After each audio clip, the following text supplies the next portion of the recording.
rebel patrol came upon me. They beat me with the butts of their rifles.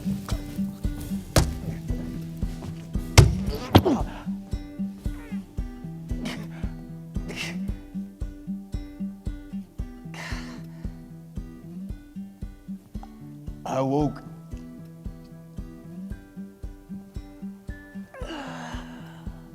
in a camp, and to these words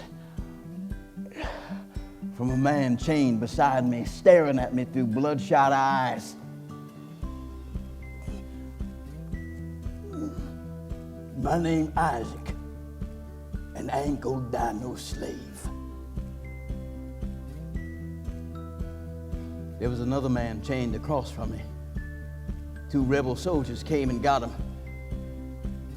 I could still hear the screaming. When they came for me, I refused to stand. So they decided to kick me to death.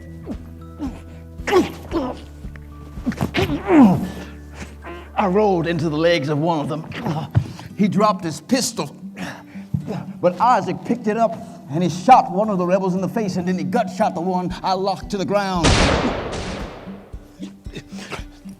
The noise brought the rest of the patrol. We put distance between us.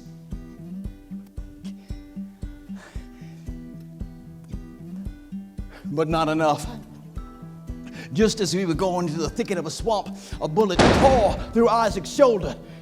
It made a bloody mess. But still, he ran on. We ran on. We know that if the North could win this war without putting one black man in uniform, they would do it. For then they could say they owe nothing to the black race.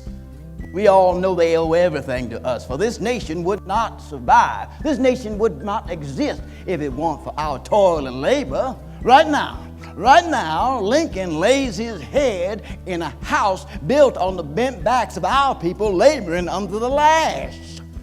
We are no different from the Hebrew slaves who built the pyramids for pharaohs. And like the children of Israel, we will have our freedom and see the Pharaoh fall.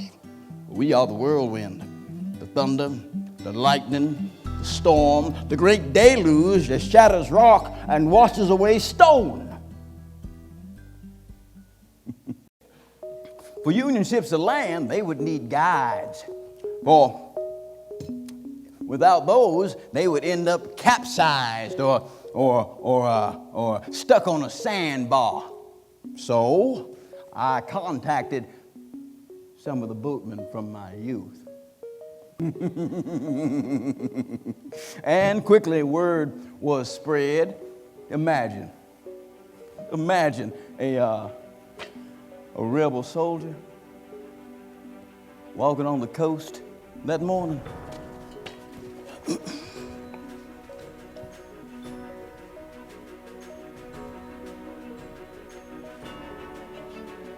He thinks he sees something on the horizon.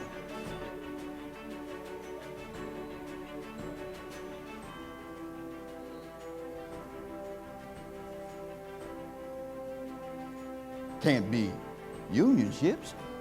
Such is not probable. So he decides that he's going to seek high ground, get a better view. And he does.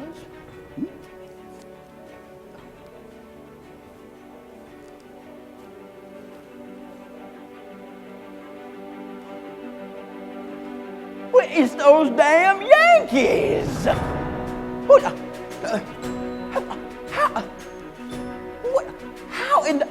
How in the world, how in God are those blasted bluebellies finding their way? Why are their ships not wrecked on the rocks? Or why are they not drowning and dying horrible deaths? Now then he takes a closer look, and he sees one of our brothers behind the wheel of that ship.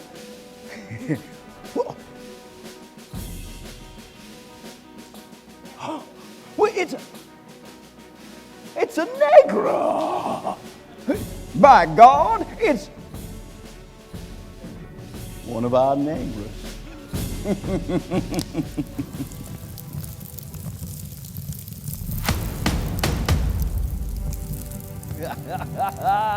Your first meal, how it tasted better than any other meal that had come before it. And they dug, and they died. We sailed down Lake Ontario. We stood amongst the big barrels of rosin, sweating in our breathing shrouds from heat as much as fear, waiting. Mr. Kinsley will come here tonight with speeches and overtures attesting to the goodness of the Union and the necessity of our joining its ranks. He ain't gonna tell you about Vicksburg. But I am, because it has the most impression on my feelings.